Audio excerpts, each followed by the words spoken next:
নমস্কার বন্ধুরা, আমরা চলে এসেছি কাটোয়া, একদম শ্রী গৌরাঙ্গ মহাপ্রভুর সংস্পর্শে। এর আগেও অনেকবার আমরা কাটোয়া, মায়াপুর, নবদ্বীপ এসেছি, কিন্তু প্রতিবারই আমাদেরকে আনন্দ করে বাড়ি চলে যেতে হয়েছে।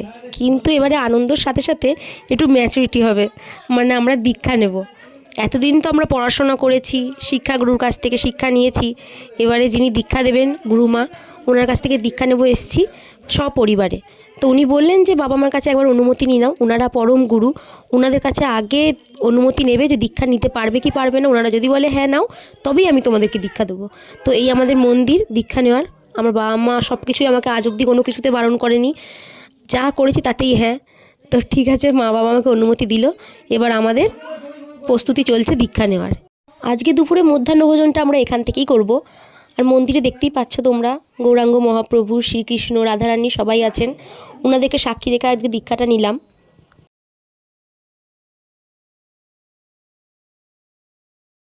মন্দিরে একজন বয়োজ্যেষ্ঠ মানুষ ছিলেন, উনি আমাদেরকে তিলক কেটে দিলেন, গলায় তুলসী কাঠের মালা, কোমরে নতুন কার, আরও যা যা নিয়ম আছে, আলতা পরানো সব করে দিলেন।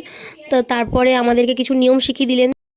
কণ্ঠে ওই তুলসী কাঠের মালার মাহাত্ম্য বলছে, মালাটা কিনতে তোমাদের 75 টাকা লেগেছে বটে, কিন্তু এর মাহাত্ম্য নাকি অনেক। যাই হোক, আমরা অত শত বুঝি না এখন।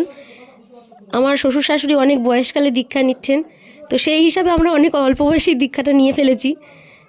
আপনারা যারা দীক্ষা নিয়েছেন অবশ্যই জানাবেন যে এই দীক্ষার সুফল কতটা।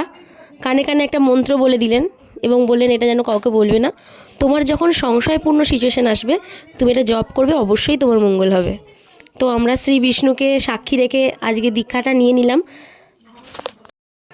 আমি জানি যারা আমার ভিডিও দেখছো তাদের মধ্যে অনেকেই হয়তো দীক্ষা নিয়েছো, তো দীক্ষা নেওয়ার সুফল কতটা আমাকে সবাই একটু জানিও।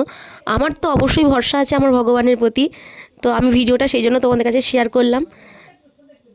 ভাল লাগলে ভিডিওতে লাইক দিও, কমেন্ট করে জানিও তোমাদের কেমন লাগলো। আর অবশ্যই ভিডিওটা যদি ভাল লাগে একটু শেয়ার করে দিও, কারণ তোমরাও তো আমার বন্ধু হও। আর এইটুকু তো আমি তোমাদের কাছ থেকে আশা করতেই পারি।